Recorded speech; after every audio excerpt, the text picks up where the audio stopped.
आदिनाथाय शांति कराय, सर्वविघ्न विनाशनाय, सर्वरोगापमृत्यु विनाशनाय, सर्वग्र क्षुद्रोद्योग विनाशनाय, सर्वछांडामर विघ्न विनाशनाय।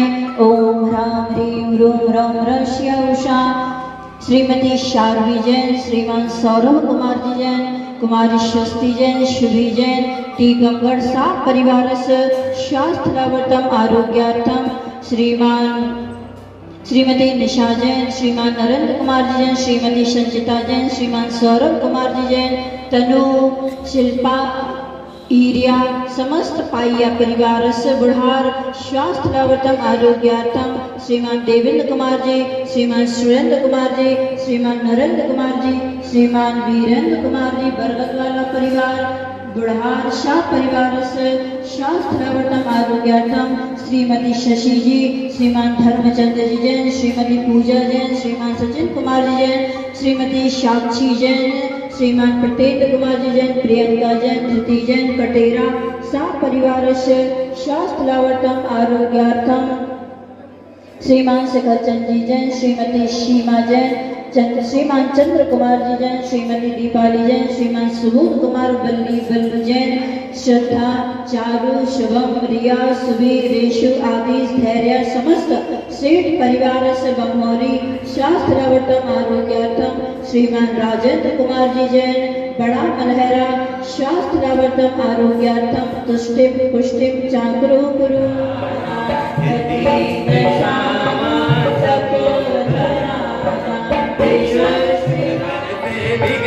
भक्ति में तक भरते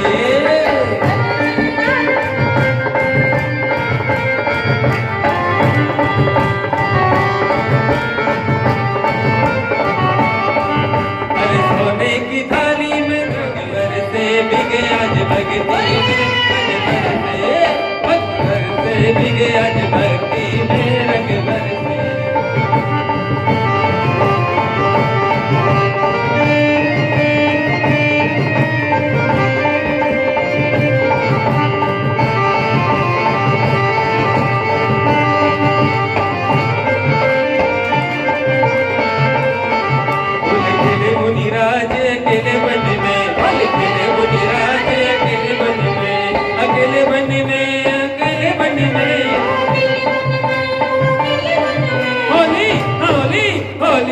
मुनिराज अकेले बन में होली खेले मुनिराज अकेले बन में हरे हंत जय जय सिद्ध प्रभु जय जय हरे हंत जय जय सिद्ध प्रभु जय जय आचार्य उपाध्याय साधु जय जय बोलो जय जयकारा जय जयकारा जय जयकारा जय जयकारा जय जयकारा जय जयकारा जय जयकारा जय जयकारा जय जयकारा जय जयकारा जय जयकारा जय जयकारा पंखिड़ा हो पंखिड़ा पंखिड़ा हो पंखिड़ा पंखिड़ा हो पंखिड़ा पंखिड़ा तोड़ के जना कुंडलपुर रे पंखिड़ा तोड़ के जना कुंडलपुर रे मेरे वीर प्रभु से कहना तेरे भक्त आ गए मेरे वीर प्रभु से कहना तेरे भक्त आ गए पंखिड़ा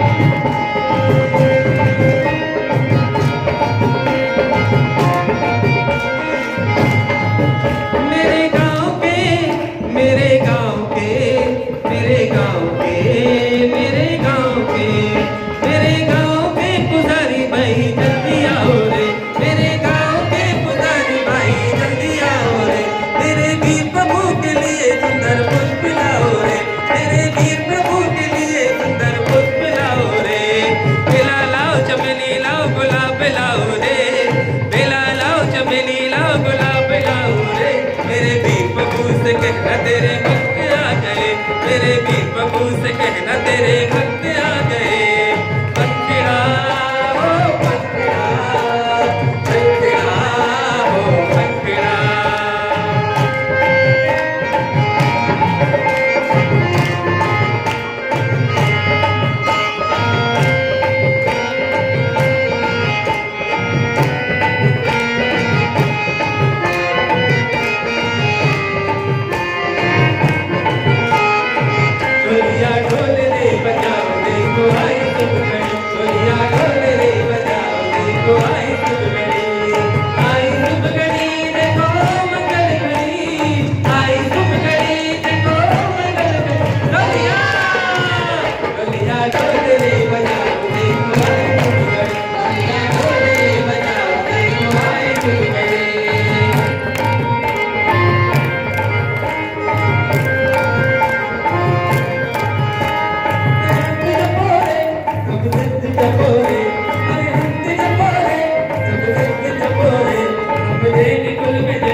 है वह हमेशा नर सुर गति,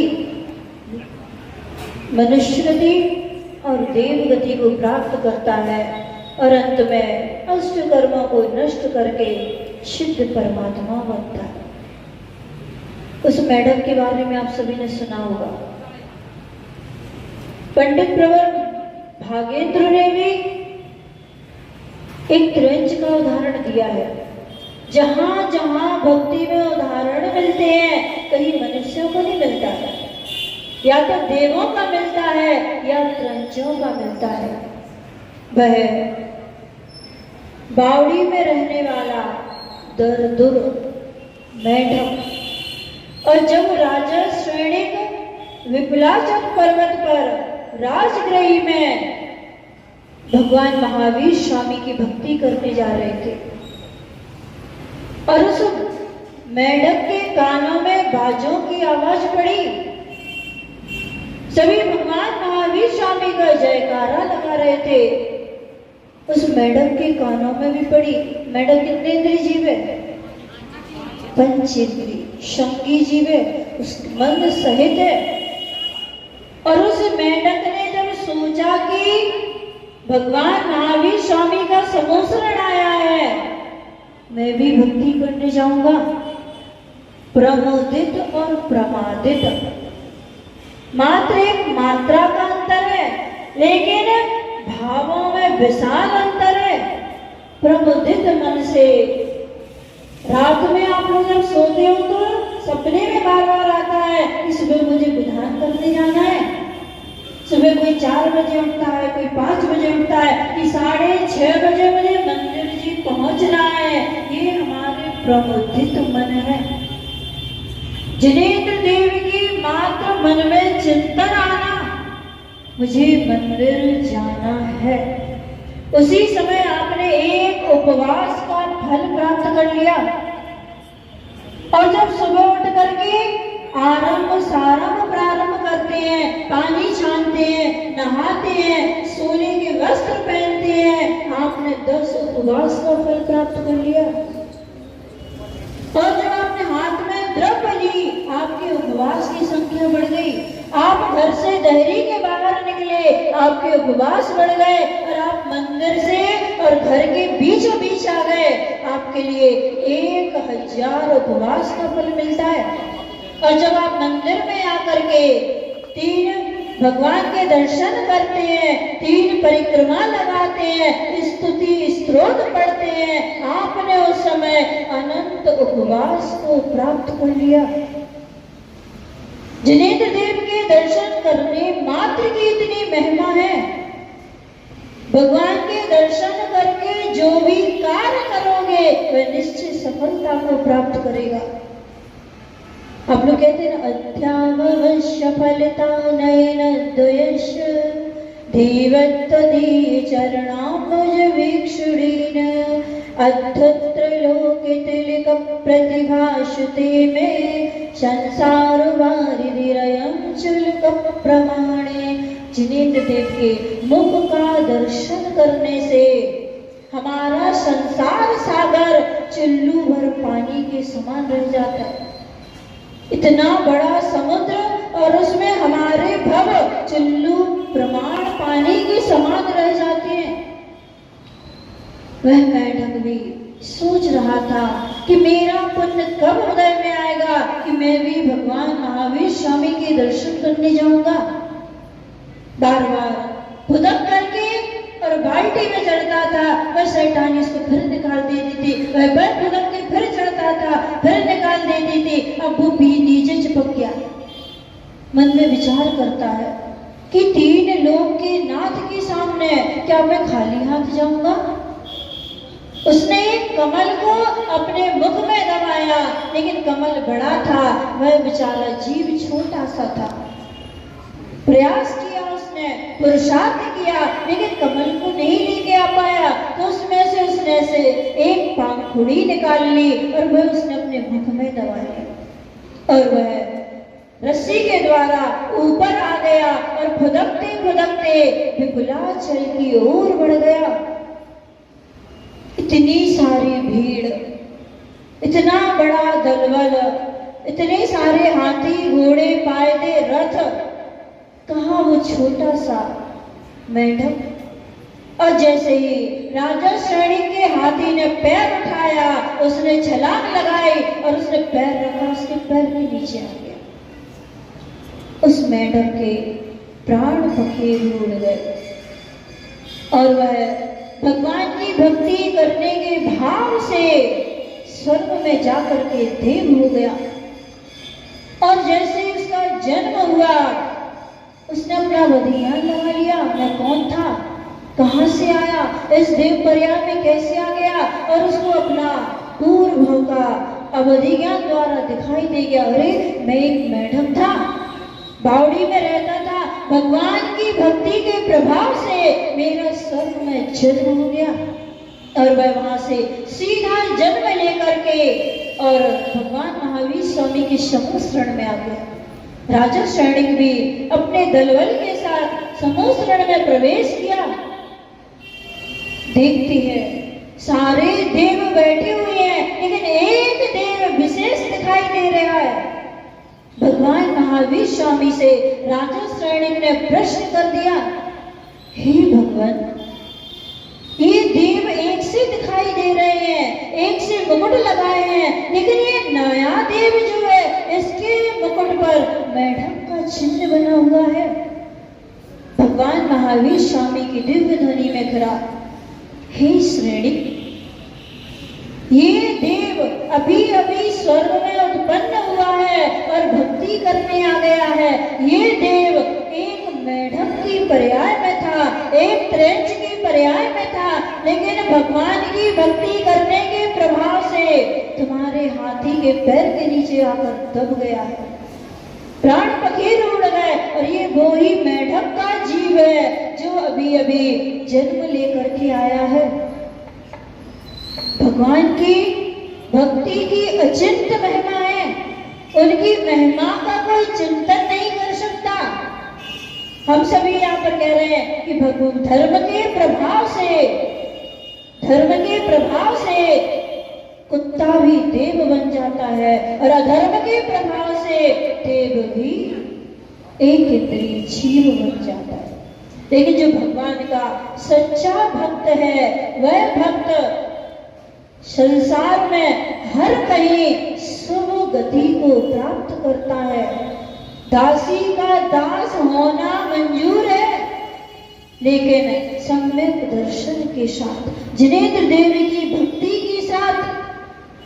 आप लोग पढ़ते हो दर्शन का, दर्शन श्री देवादि देविका, दर्शन पाप विनाशन है, दर्शन है सोपान स्वर्ग का और मोक्ष का साधन है। जिनेंद्र देव का भक्ति दर्शन है, मोक्ष का साधन है, मोक्ष का सोपान है, मोक्ष की सीढ़ियां हैं। इस भक्ति रूपी सीढ़ियों के माध्यम से ही हम मोक्ष महल में प्रवेश कर पाते हैं। और जिन्होंने ऐसी भक्ति को प्राप्त कर लिया है, उनके लिए अमर भक्त कहते हैं। देव लोग भगवान की अष्टांगिका पर्व में 24 घंटे पूजन करते हैं। हम तो यहाँ 1-2 घंटे के लिए आए हैं। उस मेढक के जीव ने जिन धर्म की प्रभावना की है, कल आप सभी के लिए भी वह अवसर प्राप्त होने वाला है। कल यहाँ पर सुबह प्रातः काल 6:30 बजे भगवान का अभिषेक पूजन होगा। उसके बाद एक पूजन होगी और पंडित जी आ जाएंगे बबीना से, विनोद कुमार जी, उनके द्वारा हवन की क्रिया प्रारंभ होगी। जिसने हवन नहीं किया है, आहुति नहीं दी है, उसका विधान अभी अधूरा है। उस विधान को पूर्ण करना है। फिर हम अपनी शक्ति के अनुसार जिन धर्म की प्रभावना करेंगे। अभी आपने यहाँ बैठ करके पूजन कर ली, बाहर के लोगों को क्या पता? हम सभी ने इधर हॉल में बैठ करके पूजन कर ली, भक्ति कर ली, विधान कर लिया, भक्ति नृत्य कर लिया, किसी ने नहीं देखा। अब इसको 16 दिन हम सभी ने इस प्रांगण में बैठ करके की है। कल वह पावन दिन है। हम कल बाजार में भी जिन धर्म की प्रभावना करेंगे, सभी लोग सुबह पीली साड़ी में, पुरुष वर्ग कुर्ता पजामा, सफेद कुर्ता पजामा में, हाँ उसी से चलेंगे। और हम सभी के साथ जिन देव भी चलेंगे धर्म प्रभावना के लिए, उनकी प्रभावना करना है, क्योंकि मंदिर में बैठे रहते हैं, यहाँ पर अभिषेक पूजन कर गए, कल भगवान मंदिर से बाहर जाएंगे और हम सभी उनकी धर्म प्रभावना करते हुए जिन शासन को आगे बढ़ाएंगे। ऐसे सभी लोग समय का विशेष ध्यान रखना, ये मत सोचना कि कल विधान नहीं होना है तो हम आराम से 8 बजे तक पहुंच जाएंगे, नहीं, क्रियाएं तो जैसी रोज हो रही है वैसे ही कल होंगी, क्योंकि धूप बहुत तेज होने लगी है। आपको समय पर जाना है और समय पर लौट करके किसी भी जीव नारी को बुरा भला कहा गया, लेकिन अच्छा भगवान मानतों स्वामी ने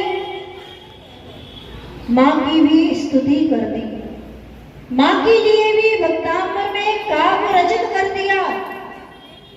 पूजन में कहा है नारी विश्ववेल के समान है। मैं कहती हूँ अगर नारी ना होती तो तीर्थंकर भी नहीं होते, यदि नारी ना होती तो महापुरुष भी नहीं होते। आचार्य मानतोंग ने कहा है स्त्रीणां शतानि सतसो जनयन्ति पुत्रान् नान्याश्रुतं तदुपमं जननी प्रसूता सर्वादिषु ददति भानसहस्ररश्मिं प्राचे विदिज्जनयति स्फुरदंशुभागम्। आचार्य भगवान मानतोंग स्वामी कह रहे हैं कि चारों दिशाओं में एकमात्र पूर्व दिशा पुण्यात्मा है। पूर्व दिशा एक भाग्यशाली दिशा है जिससे सूर्य का जन्म होता है। शेष 3 दिशाएं सूर्य को जन्म नहीं देती है, तो वह भाग्यशाली माँ है जो तीर्थंकर जैसे पुत्र को जन्म देती है। आचार्य विराग सागर जैसे पुत्र को जन्म देती है, आचार्य विशुद्ध सागर जैसे पुत्र को जन्म देती है, आचार्य विद्यासागर जी जैसे पुत्र को जन्म देती है। ऐसी परम पवित्र माँ है, लेकिन संसारी जो माँ है, मुझे लगता है कि जिन्होंने नारी के लिए विश्वेन कहा है, जिसने नारी के लिए अपशब्द कहा है, शायद मुझे लगता है उनकी दृष्टि वहां गई होगी जो महिलाएं गर्भपात कराती है। यदि आप जिसने भी गर्भपात कराया है उसके लिए एक मुनि हत्या का दोष लगेगा, जिसने गर्भपात कराया है उसके लिए एक आरिका की हत्या का दोष लगेगा। क्यों? यदि मेरी माँ सोचती तो वो भी हत्या करा देती, तो हो सकता है कि वो करा देती तो मैं नहीं होती। आचार्य विराग सागर जी की माँ यदि गर्भपात करा देती तो ऐसे संत कहाँ मिलते। आचार्य विशुद्ध सागर की माँ यदि गर्भपात करा देती तो ऐसे संत कहाँ मिलते। मुझे लगता है कि वो नागिन भी भली है जो कम से कम बच्चों को जन्म देती है, और वो एक कोड़ा बना लेती है, अंडे देती है और एक कोड़ा बना लेती है। जो उनसे बाहर निकल जाती है उनको छोड़ देती है, और जो उस कोड़े के अंदर रहती है उन सबको खा लेती है। लेकिन कम से कम जन्म तो दिया। वो श्वान भी जन्म देता है, जन्म देती है। उसके बाद भले ही इतनी भूख लगती है कि अपने बच्चों को भक्षण कर लेती है, लेकिन संसारी जो माँ है वह यदि परीक्षण करा लेती है, बेटी है तो उसका गर्भपात करा देती है, या नहीं चाहिए तो उसका गर्भपात करा देती है। कम से कम वो त्रेंच जीव जन्म देकर के भक्षण करते हैं, तुमने तो उसको गर्भ में ही भक्षण कर लिया। आचार्य भगवंतों ने कहा है कि जिसने भी गर्भपात कराया है उसके लिए आजीवन सूतक है। वो साधुओं को हार नहीं दे सकता। और जिसने उसकी कृत कारित अनुमोदना से परिवार के लोगों, रिश्तेदारों, जिन्होंने उसमें कृत कारित अनुमोदना से भी भाग लिया है, वो भी पाप के भागीदार हैं। जिन्होंने कराया है वो जिन भगवान का अभिषेक नहीं कर सकता, साधु को आहार नहीं दे सकता, जब तक वो प्रायश्चित ना ले। कोई यदि किसी का मर्डर करता है, कितनी सजा मिलती है? आजीवन कारावास मिलता है, फांसी की सजा मिलती है। उसने तो बाहर मारा है, कानून को पता चल गया, लेकिन आपने तो अंदर ही मार दिया है। वह बालक बालिका कोई महाराज बनता, कोई आरिका बनती। भविष्य किसने किसका देखा है? कौन महापुरुष बन जाता? तो ध्यान रखना, जिसने कभी भूल में, अनजान में, गलती से यदि ऐसा काम किया है, तो जब तक प्रायश्चित नहीं लेता है तब तक वह शुद्ध नहीं होता है। अपना अपना प्रायश्चित ले लेना, तब आपकी शुद्धि होगी। तो यही कह रहे हैं कि यदि प्रभु अब मुझे कभी मां बनना पड़े, यदि मुझे कभी मां बनने का सौभाग्य मिले, तो मुझे जिन जननी तीर्थंकर की मां बनने का सौभाग्य मिले। यही सर्व में कह रहे हैं।